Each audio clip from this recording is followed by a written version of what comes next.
For several years, the Israeli government was forcibly administering birth control to a segment of its minority population, with doctors injecting Ethiopian Jewish women against their will with a contraceptive, Depo-Provera. But it wasn't until this January that a government official finally acknowledged it. One investigative journalist who interviewed 35 Ethiopian immigrants found that they were being intimidated and threatened into taking the shots, while being told that they were merely inoculations. But many speculate it was all part of a deliberate attempt to restrict an expanding minority in the country. You see, over the last 2 decades, Israel's experienced a significant influx of Ethiopian immigrants. There now being close to 130,000 living in the country. And while the government has finally put an end to this inhumane, insane population control tactic, the story has shed a light on a dangerous contraceptive that's now being pushed and administered on women of color all over the world, including right here in the U.S.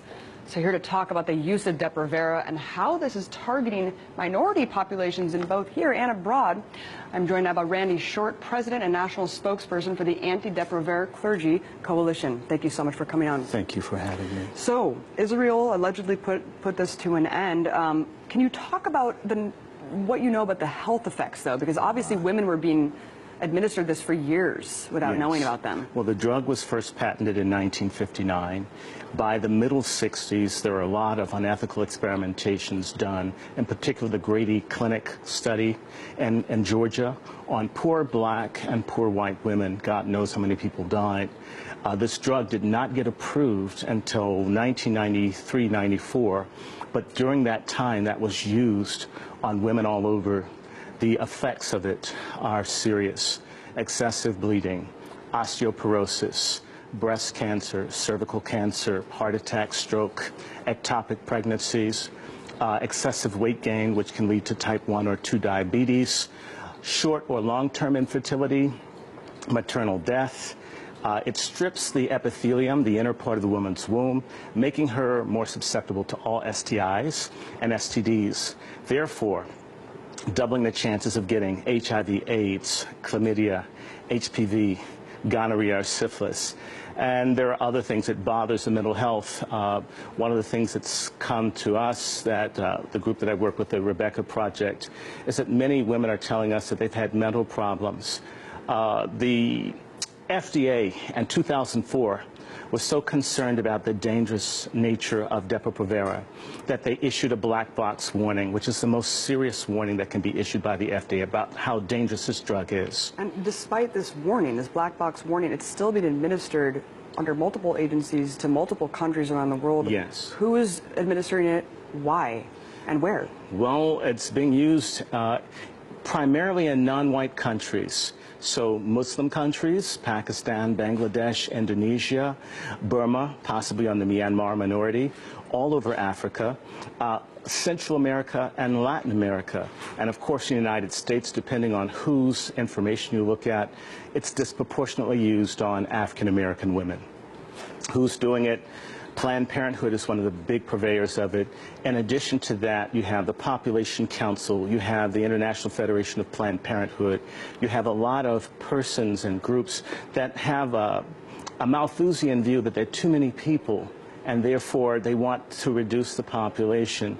They know this drug is deadly, it's cheap, and it makes huge profits for the parent maker, which is Pfizer.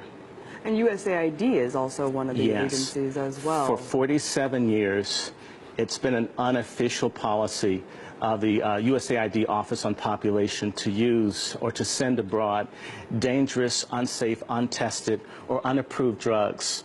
And you said that this is being obviously disproportionately affecting minority populations. Yes. If they know that it's deadly, why would they be administering it to minority populations? I mean, what is really this all about here? There are too many non-white people. If you look at a gentleman by the name of Dr. Ravenholt, who was head of the USAID Office on Population from about 1966 until 1979, he was able to first convince President Johnson that it was in the national and commercial interests of the United States that 1/4 of the women in the developing world be sterilized.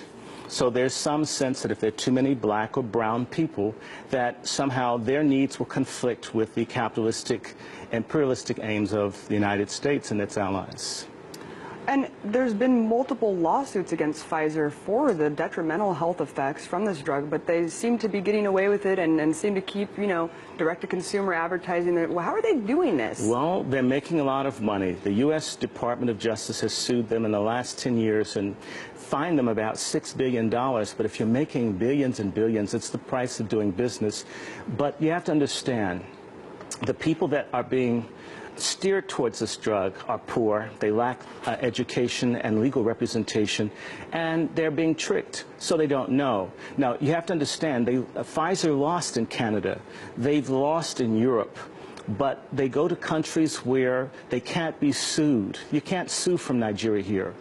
You can't sue from Mozambique here. So you can go to countries where you either have a corrupt government structure or they're coerced, or should I say they've constructively manipulated into having this drug as part of their international foreign aid. Do you see what I'm saying? So the women become just chess pieces in a Malthusian eugenics game. And so you think this goes beyond just a corporation making as much money as it can, pushing it on as many people as it can. You think it actually goes down to, this is a modern day form of eugenics. And genocide, yes. And it's happening here in the U.S. as well. Yes, it is. Well, that's very shocking, and we'll definitely follow up with this story. Very disturbing. Thank you so much for coming on. Right. Thank you for your time. Randy Short, President, National Spokesperson. And I'm with the Rebecca Project on Human Rights. Absolutely. All right, thank you so much. Thank you. All right.